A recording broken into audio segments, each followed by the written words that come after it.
Wake up, everybody. It's time for the History You Forgot podcast. It's the podcast where these three teachers with over 90 years of teaching experience try to catch you up on the stuff that you slept through. This week, guys, we are doing something to try to help you understand the history of liberal and conservative. This could get kind of scary. You better hold on. Here it comes.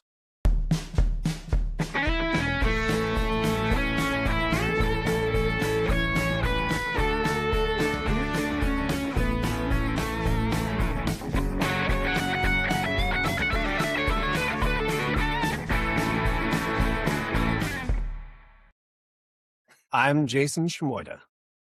And I'm Jason Jones. And I'm Jeff Breedlove. And yeah, I think we're all nervous. So why don't you go ahead and do the drink so we can all have a sip? We can do that. Yes, maybe call. This Might make it a little easier. Anytime you throw the word liberal and conservative out to the public, you just don't know what you're going to get. But so what we decided to do is these concepts, right, have a classic definition. And then they very much changed over time and have a little bit more of a modern definition, and they're always in flux. So we took the idea of what's a good classic cocktail, and I think we could all agree one of our favorite classic cocktails is the old fashioned. We all love bourbon, and we all love a good old fashioned. And anybody who's watched it all probably could have guessed that too. Because you've seen probably 4 different. We should probably hit a poll on, like, what will they drink next week? But the twist is, this is a tequila mezcal old fashioned. So it's about an ounce and a half of tequila, and then about an ounce of mezcal. So a little bit more tequila than mezcal. We put some orange bitters, some Angostura bitters, and it's with an orange, and agave syrup is the sweetener. So it's all the elements of an old fashioned, but it's total twist and a total and clearly looks different. Well, don't tell us we don't like change, right? I mean, we look like at us. Look at us. Yeah, there it is. There it is. We're being old fashioned. That's right. Right, exactly. So I don't know if it has a name. I think we kicked around names for it. But What was it? The conservative slide or Conservative slide. something like that. Sure. Yeah, I mean, Sure. Whatever it is, you know what? I think we dive in and taste it because it smells good. So here's to the episode. at least to the episode. So see if you're listening or watching, what I like about it is that you get some of that. Some people cringe at the tequila taste, right? But the mezcal is that smokiness. And that's what reminds you more of maybe a whiskey or a scotch a little bit. I like it. Yeah. And I mean, an old fashioned different. could be sweet. Yeah. You know, I mean, like if you do an old fashioned, it could be on the sweeter side depending on what you put in it. But I mean, I do like it. Yeah, it is different. And it's kind of fresher. It feels a little like not so brown liquid. You know, heavy. I'm not a doctor or anything, but like tequila. But he plays one on TV. I make all kinds of stuff.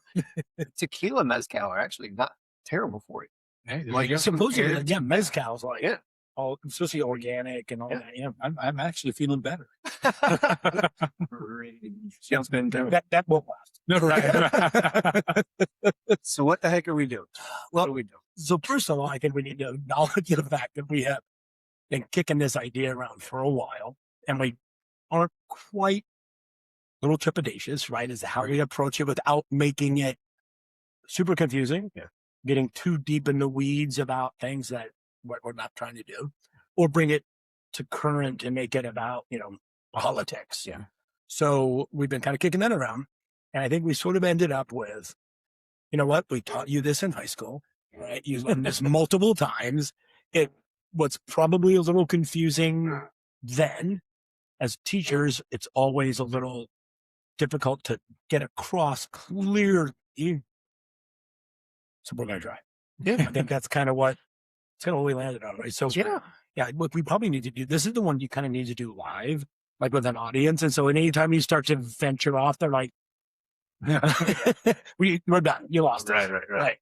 Or at least when you're in class and you've lost the kids, you can see their eyes glaze over, or you've lost them. We'd be able to know we've lost an audience, as opposed to being Or piss them off, which is another option, right? I mean, you never know. So I always, when I talk about liberal and conservative in international relations, it's a very brief overview of concepts, because in international relations, talk about like realism, liberalism, those obviously parallel, right?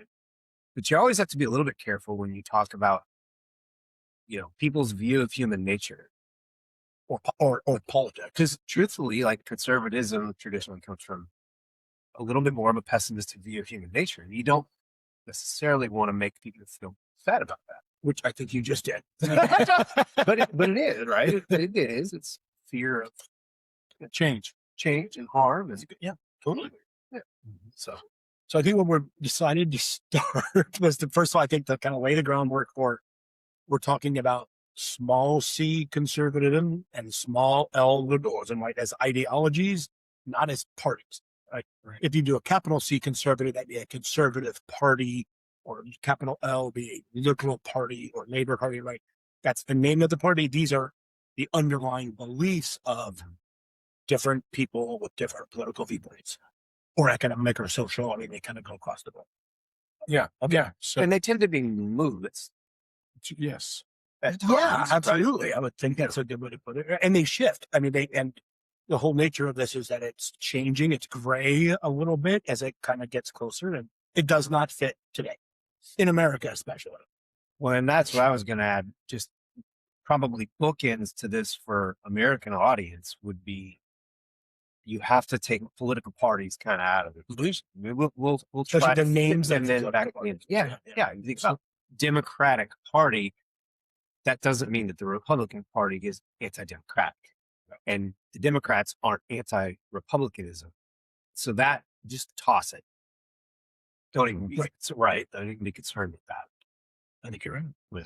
So maybe do a little context. Yeah. So we want to go, I think, and start this back in the revolutionary era, the late 1700s, French Revolution, the American Revolution, where you have traditionally had in most of the world a monarch, and the monarch is in charge. He has put nobles, and these noble families are families that for centuries sometimes have had power, and land is power. They don't have necessarily deep bank accounts, but they've got more money than most, but they've got land, and that makes them powerful because they're in charge of not just the land, but the people that live on that land. So when you start seeing the French Revolution and some of these things happen, the American Revolution, where people want individual rights, that is leaving the status quo, right? That is a change. That is, something that is going to, all the people with power are going to fight, right? Because they don't want to lose their power.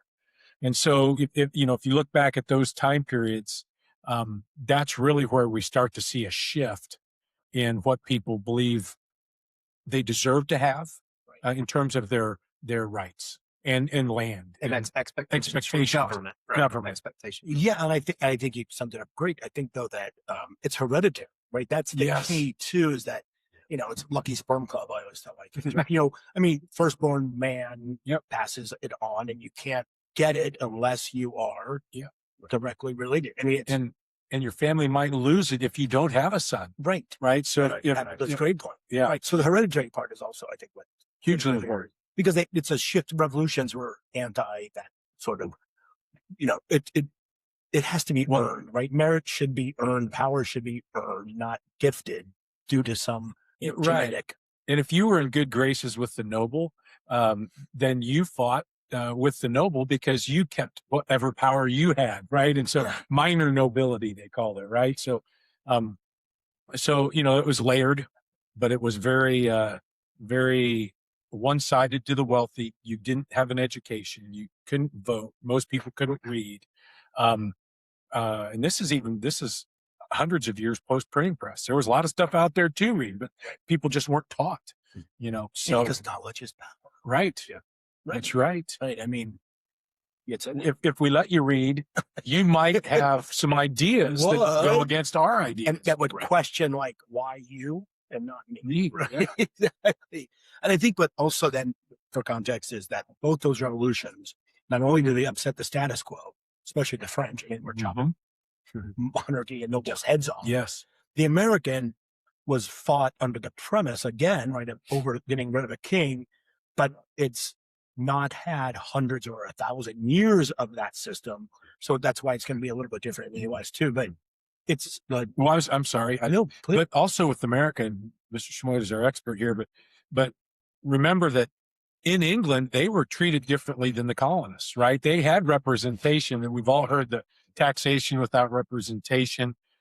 They were just asking for the same thing that the other English citizens were getting, was somebody in not Congress, Parliament, representing them.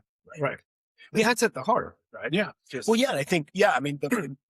no, go ahead. Oh, yeah, I mean, Sorry. no, me too. I'm like, the revolutions, when they finally ended, remember, we've done an episode on this too, right? In France, Napoleon takes over. So you've Right. got to return, and Napoleon is an enigmatic figure in the fact that he's hard to nail down, but he is both a child of like the Enlightenment. I mean, he's got Mhm. ideas about, civil liberties and people with power and getting rid of the that landed hereditary nobility and Right.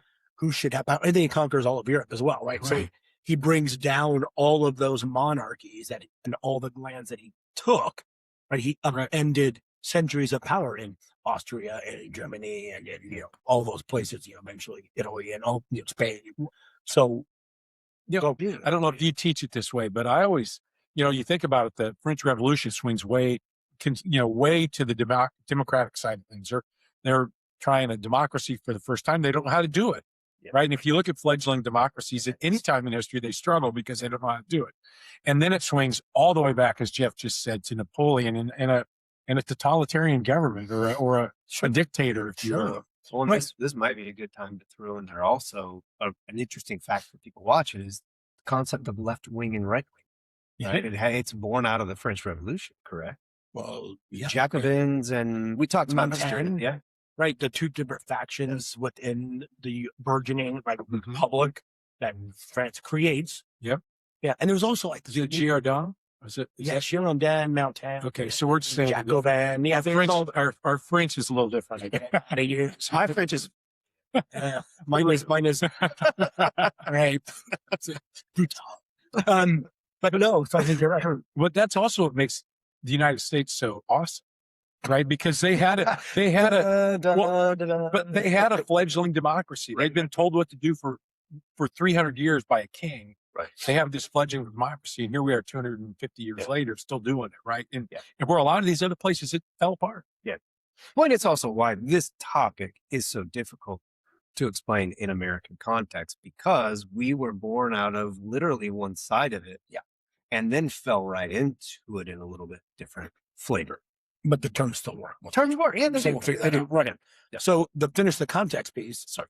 No, you're fine. At the end of Napoleon, the powers that had power, the monarchs, the old hereditary nobles, took back their countries at a meeting called the Congress of Vienna, and they redrew maps and they created new monarchies in places like Belgium and Greece and all these places eventually, in order to kind of further their power, right? By creating more monarchies, you create this sense of return back to tradition, which is where we get the term lower C conservatism. Mm-hmm. So that would have been the Congress of Vienna would have been a triumph of conservatism in the classic definition of traditional values, landed aristocracy, knows better, does better, monarchies have always worked.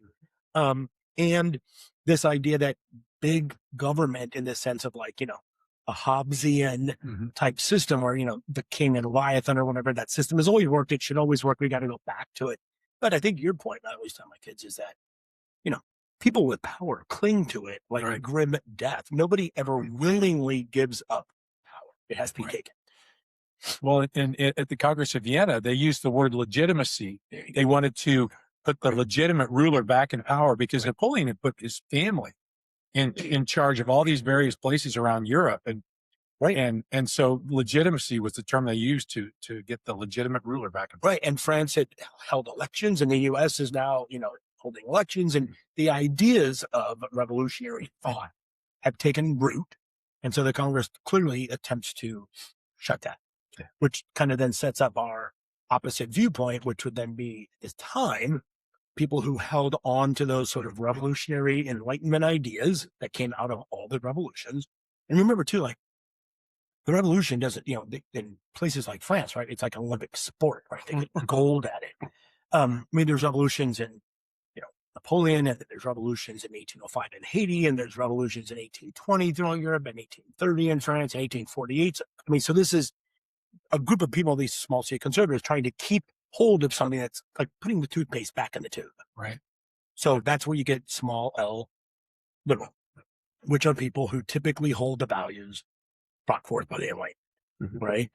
And so classic liberalism, small L liberalism, is then individual rights. It is a hands off in terms of like social as well as economic policy. So classic liberalism, small L liberalism, is actually laissez-faire. Yeah. Right. So it is burgeoning capitalism, right? Men like Adam Smith, that would be classically liberal, right? Small government, very little involvement in your daily life. Yep. You're supposed to be able, through these new inherited rights, pick yourself up, kind of get an education, and merit Or yourself up by becomes the bootstraps. absolutely, and merit becomes sort of the new catchphrase, right? Like you should earn it, and you can because everybody has these rights, and yada yada yada. So that's where you get small C conservatives again, real quick. Traditional, the big institutions, monarchy, Catholic Church, right? Things that are always feudalism, things that have always held power. Status quo. Status quo. Right. Liberals are going to advocate for change from the status quo, and therefore you get this big divide. And then it's how do we govern, and who gets to govern going forward? Right. Yeah. So in the United States, Well, but I was going to just say, in the United States, you've got a constitution that's getting signed, right? And it won't be ratified until some of these individual rights are provided, right? Which is, and what's interesting, and not to get into today yet, but is the fact that some of those individual rights, like gun ownership, right, are so important to conservatives today, and what it comes down, big C, and by the way, I won't do it. Right, that is where you can really get into the weeds with define liberty. Well, ask 10 people what they think liberty means, and it can be freedom from different things. Are you wanting freedom from the government? Are you wanting freedom from big corporate giants? Are you wanting freedom from what? And so that is, so with that in mind, if you go back to the United States and where we came from, we were from the liberal ideas. I mean, the liberal ideas in essence gave birth to what we were trying to do, but that doesn't mean Bernie Sanders. Because the different starting point. Yeah, because the conservatives in the colonies, for example, were the loyalists. They wanted the status quo. They wanted to remain British. They wanted to keep those institutions in place. And the people who were challenging for revolution were the liberals. And so what does that look like once the American Revolution takes place? That's where things it gets a little harder to identify. And you have to look at the evolution of American beliefs to get into that, to really understand, especially once you get to modern conservatives. Well, I was gonna say real quick that you brought up Bernie Sanders, and I don't want to go too much into Bernie Sanders. Bananas, hold on, bananas. No, but here's what I want to say. I know everybody thinks Bernie's really liberal. Maybe he is. I don't know.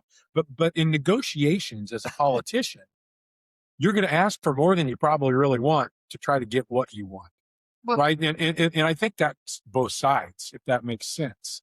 I don't want to get too deep. I know I'm not supposed to keep talking, but I do think that's a part of it, right? I mean, the negotiate. It's just like if you go buy, you're selling your car, you don't start it at what you hope you get. Maybe right? true.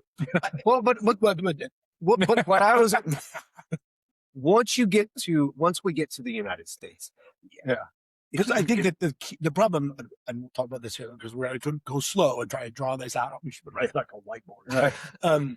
Is that the end result where we're going with this is that the concept of small C conservative and a small L liberalism are ideologies. They are not parties. Yes. And so the ideologies is what we're trying to get a hold of. That's why it doesn't work. Right. So, and economic versus social stuff. That's the other thing that muddies it, which we're trying to avoid. But like, if you think that, no, but it does. I mean, Jefferson's confusing because Jefferson was a conservative in the sense that he wanted less government. But he was a liberal in some of his social Except that he's, I mean, you can have the conversation about him forever because clearly he'll be a small c conservative, right? And the fact that states' rights, Constitution is held to a strict sort of interpretation. And, the problem with slavery, I mean, he might have talked a good game, but he was, at the end of the day, pro traditional values. He owned slaves. So that would be a small c conservative view. He didn't, but by contrast, in America, he wasn't a loyalist. And if the loyalists were the conservatives, then Jefferson was the opposite of that. So it does get different. No, just pointing it out. No, I think that, and that's what we have to kind of remember. Like, it's in the U.S., it's contextual and it's ever changing based on the situation. Yeah. Right. So during evolution, the terms would be different. Post-revolution, they would be different. Over the 1800s, they're going to be different. Absolutely. Right. So this is where it gets kind of in the weeds or confusing, especially when you teach it to kids. Right. It's because you bring these words up, small c, little c, small c, little l, and they go, wait, like, because I'm trying not to give you political parties. And in the U.S., the problem is, well, you have two. Right. So you end up being at other ends. Yeah. So if we kind of continue on this, right, so small c conservatives, right, in Europe especially, right, are trying to bring back these monarchies, these traditional values. And then this series of revolutions, 1820, 1830, 1848, every time the conservatives had to crush a rebellious idea because it was the people, the masses, rising up to attempt to get these rights that you're talking about. But every time they did it, in order to win people back, the conservatives, people in power, had to give up a little bit of it to some men with property, a little men with property. So in order to win, like, you bring some people to the table. Yeah. And I always tell kids, this is just a simple little, is that when we talk about middle class or bourgeoisie, right, that's a new group of people. They're educated. They want rights. They know that, right, these exist and they want to roll, right? They want a seat at the table. Yeah. So if you are attempting to keep hold of the old ways, it's going to be difficult because you've got this, they have money, they have education. But if you bring them to the table, if you give them just enough power to win them over, you can still keep the government classically conservative. Right. Because if you bring them to the table, now they have power. Yeah. And they will do anything to keep other people away from their power. Nobody wants to give them power. Right. In the bourgeoisie, for those listening, France is where the term originated, basically the middle class. Yeah. And just to kind of piggyback on what you said, Jeff, just to make sure that everybody understands, when you give a little bit of power, generally what we're talking about is voting rights, right? So you go from like just the nobility that has any kind of say to now maybe minor nobility because they're in charge of some land or maybe own a little land themselves. And so you've added another 500 or 1,000 people or whatever it might be. And then the next time people start kicking rocks and throwing sticks and want more rights, then maybe we, anybody who you broaden your definition. You do broaden. Maybe it's all men, whatever. People who pay rent. Right. I mean, some, right. But you try to keep it limited. So you still have control. So you still have control. So, but after these revolutions, and especially after 1848, where like Europe is on fire, which is another thing that separates it from the U.S., the conservatives have kind of lost control, right? I mean, you can't keep putting out fires, right? Because what's going to happen is you're losing some power every single time. And the more people you bring to the table, you and I know this, that you bring people to the table, you give them rights to vote, they will typically vote for people who have their best interests. Right. So if you've lowered that requirement now to being all men who pay rent, that's a pretty big group. And it could include lower middle class or, by class. And so now you've all of a sudden, you've got these top of the hill small c conservatives, right? Nobility who are like, well, that's not at all what it's supposed to be. And the people at the bottom are like, well, I'm not going to choose that. I can choose this other. And there's a lot more of them. Yeah. Right. Well, and so we talked about the revolutions, and then we talked about Napoleon taking over and kind of becoming the leader of all of Europe until some military mistakes. Right. And then we go to the Congress of Vienna and Clemens von Metternich and Austria, and they are legitimately putting the rulers back in place. So you're going back to that conservative, back to the status quo. Yeah. And then we've mentioned all these revolutions in the next 50 years, Absolutely. Right, that happen. And Europe is changing a lot. Well, I think another revolution, which is with the U.S. the Industrial Revolution. Right. That's the key. that's the key, is the Industrial Revolution. Because I know for both Europe and the United States, even though a little bit different time period, that's what causes other people to say, wait a minute, maybe we're not doing this the right way. And when it comes to rights and how you distribute those rights and who, I'm getting something, what government And the does, definition what government of does, the ideology begin to shift. Yeah. Which is where we kind of get a little, this is where like the difficult part comes in. Right. But in the This is US, so hard. industrialization it's key. It's the key. Yeah. Because what happens under industrialization, as we know, is urbanization, Mhm. and people now have wage earning jobs. Nobody owns land, right? There's a couple people at the top, and everybody is an industrial wage earner. Oh, yeah. Right. So you lose your job, you die. Right. I mean, there's no other way to do it. Cities are squalid hellholes. There's disease, there's no clean water, there's no sanitation. Right. I mean, the 1800s are really pretty gross time in terms of like living in a city. And there's no workers' rights. So There's if you nothing. get sick and can't come to work, you lose your job. So you have to go to work. Right, and we got child labor at like coal mines and women, being strapped to machinery. I mean, it's a horrific time to be one of those people. So as these revolutions gain some speed and traction, that group of people that has never had access to power is going to start demanding some. And in order to quell the next revolution, people with power will, like you said, very broaden the definition of who gets to see at the table. Well, post 1848, when the conservatives have kind of lost it in the sense that these revolutions are not going to stop and they have more people. And I mean, it's clear small c conservatives will begin to realize that in order to stay in power, they have to then move away from their classic concepts and become a party that offers better living conditions, services. They end with like a sanitation act and safe housing acts and shorter work weeks, shorter work days, and so you end up getting these small conservatives who have always been laissez-faire, right? And pull yourself up, begin to get votes. The idea is, well, if we give them this, they'll keep voting for us. Yeah. Well, then so small c conservatives move a little, and now all of a sudden, if you're one of the liberals who had always been advocating and already come up with like reform bills to broaden the vote or factory acts to keep women's hours or whatever weekends, they now have to move further because they have to distinguish themselves now. So if the conservatives, small c conservatives, are moving towards the party of change, and we're bringing all this change, the party that's always been for change has to go, whoa, we got big change. And so the conservatives will keep conservatives, I'll keep saying that, will abandon laissez-faire.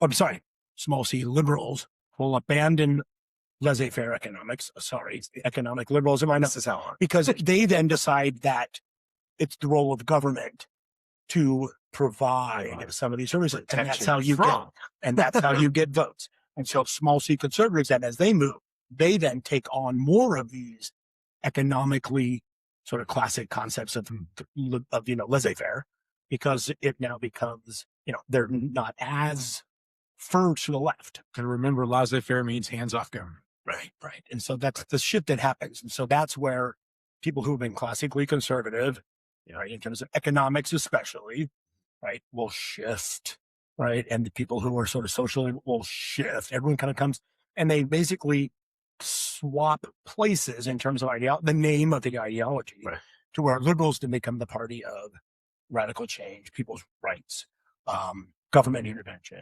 using the government, right? Which had always been sort of small c conservative monarchy. We'll do it for you.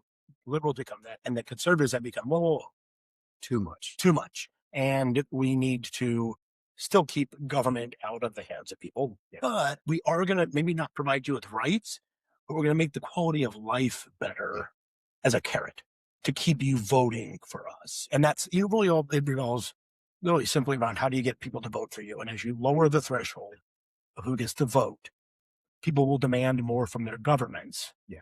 And so everybody who wants to stay in power is going to have to shift. Yeah.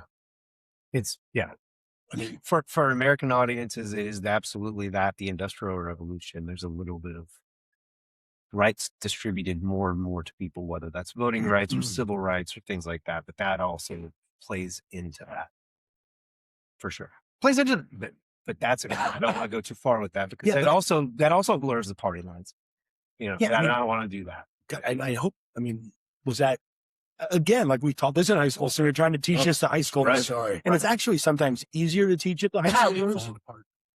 So sorry, man. What do we- Oh, sneeze and cough. We got to take like station break. So It's gonna be hard. Mine's in the locker room. Sponsoring us now? I think it's pretty much come on. seriously, clearly my basement has something growing in it. And I'm like, no, I think that's what high school kids almost are easier to teach in this than adults, because adults now have voted for so long in America. Yeah. And they associate those terms, those ideologies with political parties, and it becomes a morass. Yeah. Like trying to explain. Yeah, it turns into the argument, right? My side versus your side instead of just And trying those to- definitions are different. Well, Trying and to so I understand. always would like at that point, like if you feel like we have that under control, which I feel like we did that pretty well, actually. Please, but would you do us a favor? If you're listening or watching, would you drop a comment? Yeah. Yeah, if you're really confused. I mean, or So if am I. you or you think we did a good job or a bad job, like we would love that. I mean, we think we did a great job. Yeah. I mean, and then only because it's us. Yeah. You know what I mean? Like, What I urge people to look at is, again, this is difficult for America. And I've taught U.S. history for so long. As we prepped for this, I was like, wait a minute. Like, I got to remind myself of all these things because I default even to parties. And I have to remember there's a difference. And I preach this all the time, but yet you still do it. There's a difference between partisanship and ideology. And there are periods, even in American history, where there is high partisanship, where Democrats and Republicans hate each other, or the Democrats and the Whigs hate each other, or the Federalists and the Democratic Republicans hate each other. because the name changes. The name Right. changes, but the ideology is like this. It swirls in and out. Swirls? Sweels. It's a word. It's a It's word. wheels. I'm going to go with it. I'm going to use it. But for example, 1947, Republicans and Democrats give them the concept of how do we handle foreign policy, and they're all against the Soviets. No one's going to be a pro-Soviet. Right. Or be identified. But as yet the communist. Republicans and the Democrats at that time were absolutely at each other's throats. You can have partisanship, you can have ideological differences, but they do sometimes not line up perfectly this side, that side. And I think that's kind of the theme, if you will, of the day, is that it doesn't always line up that way. Well, and I think the reason we started with this topic was, if you're a reader or you consume news or any kind of information source, they're always talking about things like they'll use the word classic liberal or he's not very conservative, or like they kind of throw these terms, these ism terms around, and when they refer to it as classic, or they kind of go back to it, and you'll see like laissez-faire, like the definition of the ideology has shifted. Yeah. So, you have to be able to understand it. People always go, oh, well, they're the ones who did this. Yeah. Yes, in 1820, but then by 1950, the ideas have changed. And so they're no longer, the name of the party does not matter. Right. I mean, I don't know if I should. So if we look at Lincoln, look at Lincoln. Grab something Hold solid. on. Lincoln was a Republican. Capital R. Capital R. The legal party. And capital R. But his ideas were not mainstream, at least for half of the country, or even more than half, Right. because he wanted to end slavery. Right. So, that would be an example of that. Yeah. So in that case, he is small, liberal, Yeah. socially, especially, Yeah. which has changed the South. And that's where you really screw people up. Right. Especially in American history. If you say a Reagan conservative was a classic liberal, That's fair. but it is, right? And in fact, I would say if you really want to put a button on this, Okay, here we go. probably Franklin Roosevelt, 1930s New Deal, would provide you with a current understanding of American liberal politics, and Reagan, 1980s conservative revolution, Reaganomics, all that stuff, would provide you with a current, somewhat understanding of modern conservative. Yeah, And that's especially in why, US politics. because Absolutely. those ideas tend to navigate towards the Democratic or Republican Party, we tend to think it's all the same. Right. Yeah, and I think the other thing you have to remember too is that overseas, in most other countries, especially Europe, they have parliamentary systems. So they have 27 different parties, and you know exactly where they stand on every issue because of their name. Right. Spells it out. We are the conservative, left of center, right, but of left. We like ringing parties, right? And you're like, oh, I know exactly who to look In some of those countries, at least historically, you didn't vote for a candidate; you voted for the party. Yeah. And, He just has a person. right, and then if 37% of the vote went for party XYZ, they got to put that many people into the parliament. Right. And so that's where. So I hope we did it justice. I don't know. You know what? Actually, as hard as that could be, I think we did fine. Because that could be, and that's us. So we kept looking at each other. If you're listening, you probably didn't. Well, so we looking at each other like, we didn't want it to be political. We didn't want it to be a political Right. debate. We wanted to talk about or overly confusing. right. Yeah. And I think the reason, to go back to the justification of why he decided to do this, is that so much stuff that's happening today, the isms matter, right? The definition of all of these terms, regardless of what they are, matter. And so the more you're aware of what they've meant traditionally or the context, I think it just makes you sort of more informed. And when we were talking about this, we talked about maybe bringing up the political spectrum, right? And where most Americans fall is in between conservative and liberal and a moderate, right? We might want the government to be fiscally conservative, but hey, we've paid into Social Security our whole life. We don't want that to go away, right? I think we understand that there is a place for tradition, and there's a place for this has worked, and there's a place for change. But Maybe. I hope we have to have a little bit of both. Yeah. I don't know. I mean, I think we could. Do we have time for? Do you want to do a grab bag? Yeah, we could do one. Do one grab bag. Bring that bucket out. Right, hopefully we don't get Hastings. Bring that bucket out. Maybe we could do bananas this time. All right, Shmarty, you there. The history of the green bean. Yeah, that was it. But clearly we didn't bring it. Come on, be something easy like football. Well, I think it's spelled wrong. Oh, It's supposed to be. I think it's Genghis Khan. Oh, You guys are on. I'm out. this is the world history side. yeah, you're right. Well, only because It's a good restaurant. I like the Mongolian beef. Insensitive side. It's the American beef. So sorry, I apologize. Yeah, I mean, you want to start? What do you got? Mongols, Yeah. right? I mean, and I mean, but they do teach us in like what we call modern world history. This is before that. Right. Yeah. So, where I touch on it actually is in geography, because I teach about Asia. Right. I break Asia down into 3 regions: Southeast Asia, East Asia, and South Asia. And we talk about the Great Wall of China. All right. And so Genghis Khan comes up because there were only 2, I think, Genghis Khan and his son, which I can't remember his name. It might be Junior. Kublai Khan? Well, there's like 7.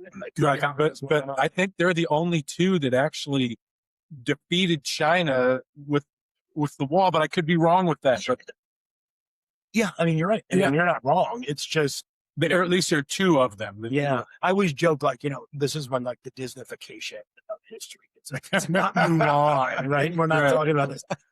So I teach the AP World History. It's a huge topic. Quickly, and very similar. Out of the steppes of Europe, steppes of Asia, Genghis Khan is able to take multiple nomadic tribes, unify them around his sort of again, he was a brilliant leader. He was charismatic. He was powerful, had a crazy upbringing, wasn't afraid of a little violence, right? Yeah. And then unifies the tribes into these warrior specialists. I mean, they were better than anything. And they had bred special horses that could run forever. They were smaller, so they had better stamina.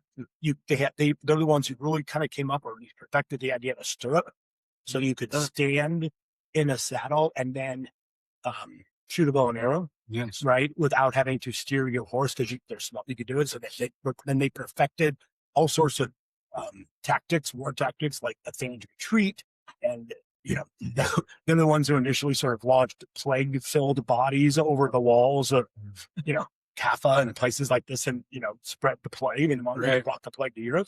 But he really conquered it at the time. I mean, huge. Well, I mean, yes, but he goes all the way to like what's now Iraq. He goes up against up against South India. India doesn't get there, but he's like stopped there. But yeah, I mean, and the Mongols are kind of brief, but flare bravery. Right. I mean, they conquer everything. Everybody's afraid of them, and then all of a sudden, it begins to fall apart because you get these other empires that begin to emerge. And like any empire, too big, too far flung, bad a system of bad rulers. Right? They're not all Genghis Khan. He splits it up into 4. Right. So there's a Russian version, a Persian version, a steppe version, and a Chinese version. Right. And puts their son in charge of each, and then they're not as good as he is. And so they eventually and then disease, the plague. I mean, that ends empires. So, but he gets right up against the edge of Eastern Europe, and then he goes down in history. And then there's always that great mythology, because every time he would conquer, every time he would threaten even people, they would attempt to bring peace by marrying daughters of their nobility to him, like dynastic marriages. Yeah. So he has the number of children he has is astronomical. I mean, like hundreds. Right. And so there is this, I don't know where kids always bring it up. So National Geographic or somebody did a thing where they tested DNA, and something like 1 out of every 8 humans on the planet has some Mongol, like that it can trace to a common ancestor from the Eurasian steppes. And so people then go, Genghis Khan, because none of them had dozens of wives. It's a little bit like Daniel Boone. Daniel Boone has that because he took so many families west. Sorry, this is really off track. In the family law, that when you take families west, I guess you make children with them. So, somebody's got do the work. Mow the lawn, take out the trash. I mean, it's the reason that was really interesting. I'm so glad you guys could answer that, because so here's the thing. I could not have answered that 7 or 8 years ago. Right. But since we've been teaching world history now, it's like a turning point. Right. He ends empires, and his demise then brings up new empires, and all of a sudden. And I think one of the things that you brought up that's really fascinating, if you look at that time period, right? They didn't have, they weren't motorized. So everything was on foot or on horse. Yeah. And it doesn't even have to be in Asia. It can be in Europe with Napoleon but so many of these people get their empire is so vast. And instead of being content, they try to make it bigger. And then that's the downfall, right? It's so big, they can't keep control. You can't govern it. Yeah. You just can't. Yeah. And so Genghis Khan, Napoleon, on and on and on. Roman Empire. Big, yep. Yeah, I think that's actually the cooler topic, which would be some future, is sort of the rise and fall of empires. Yeah, just because there are, as different as many as there are some really similar traits of all of them, regardless. Yep. And it's kind of fascinating. It's you very sort of fascinating. apply the standard to all of them. So You can check 4 or 5 boxes that all of them, pretty much, cards they played. So now that we've done all that, Jones, who do you want to have a drink with? How do we want to? I tell you what, You have some choices. Oh, I think I've chosen. I think I've got one. Okay. So I'm going to go with Prince Clemens von Metternich. All right. Metternich, as I stated earlier, was in charge of the Congress of Vienna. Okay. So you had all the revolutions in the late 1700s. Then you have 15 years of Napoleon, who treating all of Europe like it's his playground, right? He's in charge. And now he's out of power. He has been sent to St. Helena, an island off of Africa, where he can hopefully, they think, never come back and bother them. And they're trying to figure out what Europe's supposed to look like. And I think it would have been fascinating to sit down with him and other leaders at the time to say, okay, how do we navigate this? In the last 25 years, we've had the worst revolution in history, arguably, in terms of people put to death. And that was the guillotine and public execution. And then the total swing back. How do we hold it together? And I think it would have been interesting to get his opinion. And because he was kind of given that leadership role, I would assume he'd have one.